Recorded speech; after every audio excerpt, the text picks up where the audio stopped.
इसमें पार्टिसिपेट नहीं कर सकता। जो सवालात एक्स्ट्रा सवालात थे कोर्ट के, वो उनका मैंने जवाब दे दिया है। अब अदालत पे है कि वो इंसाफ और कानून के मुताबिक अपने प्रोसीडिंग्स को रोक दें या नहीं रोकते, आगे चलते जाते हैं, कोई फैसला करते हैं, तो मेरी नज़र में वो आइन और कानून के मुताबिक नहीं होगा।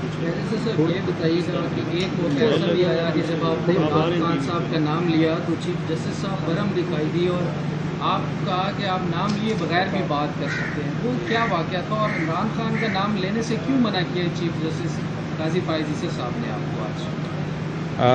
मुझे नहीं समझ आई कि क्यों किया मुझे मना, क्योंकि इमरान खान साहब बाय नेम रिस्पोंडेंट हैं। पीटीआई इस की पार्टी नहीं है इस पिटिशन में। इस पिटिशन में इमरान खान साहब बाय नेम है, इसीलिए मैंने रिक्वेस्ट की थी अदालत को कि वो चूँकि बाय नेम है और वो अदालत को एड्रेस करना चाहते हैं, अदालत से कोई गुफ्तगू करना चाहते हैं, तो इनको इजाज़त दें। सर अगर वो और कानूनी मुद्दा है वो ले लीजिएगा। बैरिस्टर साहब के काजी साहब ने ये भी कहा कि जो पिछला फैसला था जस्टिस मुनीब ने जो लिखा था वो एक जज की अक्सरियत से फैसला आया था, तो क्या पार्लिमान के ऊपर एक जज भारी हो जाएगा? तो क्या सुप्रीम कोर्ट से अक्सरियती फैसला चाहे वो एक जज से हो, दो जज से हो, तो क्या उसको नहीं माना जाना चाहिए अगर वो पार्लिमान की मर्जी का ना हो? और अगर अक्सरियती फैसला एक या दो जज की हैसियत से नहीं माना जाना तो फिर सुप्रीम कोर्ट के फैसलों का क्या फ़ायदा?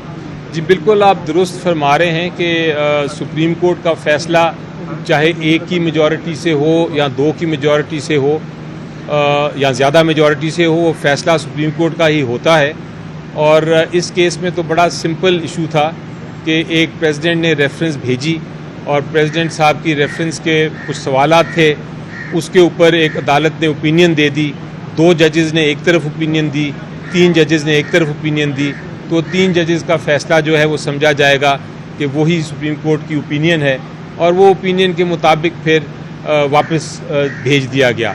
तो आज ये भी मौक़िफ़ बताया अदालत को कि आप ये जो supreme court of bar association की पिटिशन की बात कर रहे हैं उसका तो इस रेफरेंस के साथ कोई ताल्लुक़ ही नहीं है।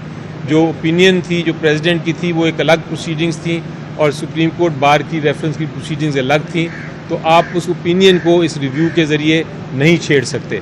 लेकिन बहरहाल ये हमने बताया तो है बेंच को बातें, लेकिन हमारा प्रिंसिपल मौक़िफ़ यही है अभी तक और यही रहेगा और यही इंस्ट्रक्शंस हैं कि ये बेंच जो है ये इसकी चूँकि समात इसकी जो तश्कील है वो दुरुस्त नहीं है, तो ये जो प्रोसीडिंग्स हो रही हैं, जो हेयरिंग हो रही है, ये एक ऐसा बेंच कर रहा है जो कि कानून और आइन के मुताबिक वैलिड नहीं है। अगर 5 लोगों की बेंच में अगर कोई तब्दीली नहीं होती तो फिर पीटीआई का आगे क्या मौका होगा? अगर बेंच में तब्दीली नहीं होती तो जिस तरह आप कह रहे हैं। जी हमने रिक्वेस्ट की है दोबारा से कि 18 जज जितने जजेस हैं सुप्रीम कोर्ट के बैठे, एक ऐसा प्रेसिडेंट है, उम्मीद यही है कि बाकी जो जजेस हैं वो बैठेंगे और बैठ के इसका मामले को सेटल करेंगे।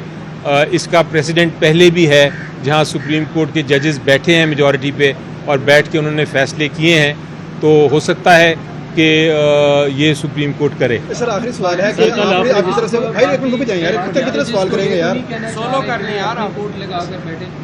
नहीं, मैं कह रहा हूँ, मैंने तो आज सजेस्ट किया है ओपन कोर्ट में, मैंने कहा है कि सारे बैठें और कम से कम जो बेंच पे बैठे थे जज साहिबान, उन्होंने अप्रिशिएट की है ये बात कि हाँ ये हमें करना चाहिए इस मामले को सेटल, और उन्होंने बल्कि उल्टा ये सजेस्ट किया है कि आप लोग भी, पॉलिटिशियंस भी, सियासतदान भी बैठें और आप इसमें गुफ्तगू करें। लेकिन इस वक्त इशू इतना सियासतदानों का शायद नहीं है, इस वक्त इशू ये है कि हमने इंस्टीट्यूशन सुप्रीम कोर्ट की जो है उसकी हिफाजत करनी है, उसको सेव करना है।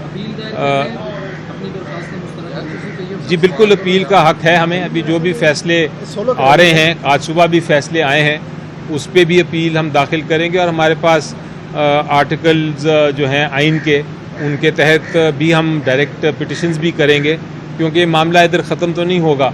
आज जो भी फैसला करेंगे वो उनकी अब मर्ज़ी है, अंदर बहस चल रही है, लेकिन हम जो हैं हम अपना जो हमारा कानूनी रास्ता है वो हम ज़रूर इख्तियार करेंगे। सर आपने बाइकाट का ऐलान किया है, आपके बाइकाट के बाद इस फैसले के ऊपर क्या असरअंदाज होगा और उसके बाद इसकी जो एक अखलाकी या कानूनी हैसियत है वो क्या होगा? जी देखें, बाइकआउट का मतलब ये है, बाइकआउट की वजह जो है वो ये है, बड़ी कानूनी वजह है कि हम इस बेंच को इस केस की समाअत या इस केस का फ़ैसला करने का हकदार नहीं समझते।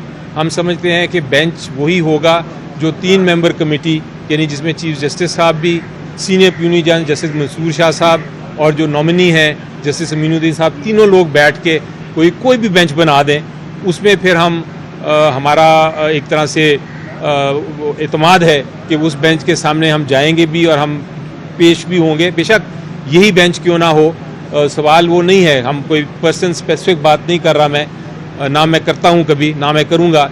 मैं बात कर रहा हूँ स्पेसिफिकली इस आइन और कानून की कि वो उसके तहत ये बेंच दुरुस्त बना दें तो हम उसके सामने पेश होकर ये बहस कर देंगे, वरना ये जजमेंट हमारी नज़र में मानी नहीं जाएगी और इवेंचुअली अदालत खुद, सुप्रीम कोर्ट इसको खुद सेट असाइड कर देगा।